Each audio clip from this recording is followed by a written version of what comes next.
रगमालिया तुझको रगमालिया तुझको नीचे से ऐसे करके ऐसे ऐसे खतरों से खिलाड़ी कुछ नहीं होता देखना ठीक है बीजा मरसा ही नहीं अतरा ही मरसा मैंने नहीं आया बस चटनी बनती हाँ तो ऐसे ही बनाना है।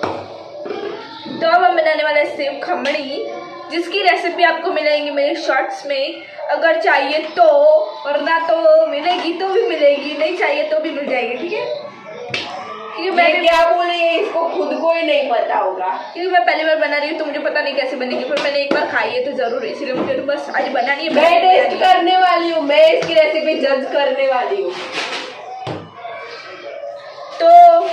मिलते हैं अभी खमनी बनाते हैं खमणी गुजराती खमणी